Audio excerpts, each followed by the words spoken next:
Det er blevet forår. Forår er lige med loppemarkeder, og loppemarkeder er lige med timelange dage, hvor man står på sin stand og prøver på at komme af med alt sit tøj, legetøj eller gammel ravelse. Men det kan faktisk også gøres meget smartere, nemlig via en app. Jørgen Rudbæk, godmorgen, velkommen til. Godmorgen. Du skal hjælpe os med at kigge på loppemarked-apps. Det kan man vel ikke helt kalde dem. I hvert fald ting om apps, hvor man kan sælge ting. Ja.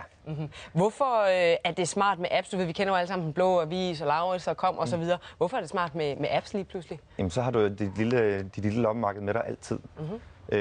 Med nogle af de her apps, som vi kigger på om et øjeblik, så er det muligt at sætte dem op, så man kan få en pushbesked. Det vil sige, at når der er nogen, der byder på din trøje, eller på dine bukser, eller hvad du nu har lagt til salg, så får du en besked i lommen om, at der er en, der har skrevet til dig, hvad størrelse er det helt nøjagtigt, og kan du ikke lige måle, hvor store skoene er og sådan noget. Så man er simpelthen online på loppemarkedet hele tiden? Hele tiden, ja. Skide godt. Og jeg har taget faktisk en af mine helt egne trøjer med her til morgen, og den skal vi se, om vi kan få solgt på en af de her apps her.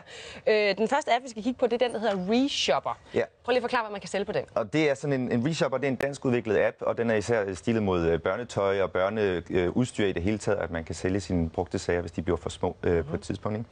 Og hvordan er den sådan brugervenlig? Jamen, jeg synes, den er vildt flot. Altså, nu er jeg ikke den største loppemarkedsentusiast, men jeg synes, den her app, og jeg har heller ikke nogen unger, hvor jeg kan sætte noget til salg herinde. Men den er flot lavet. Den er rigtig flot lavet, og man kommer i lidt godt humør af at være herinde, og man kan egentlig godt tænke sig at vælge... Lige pludselig få nogle børn, så man kan sætte noget til salg. Sætte noget til salg herinde. Ja. Og det er ret nemt at sætte både købe og sætte ting til salg, og den tager udgangspunkt i det sted, du er.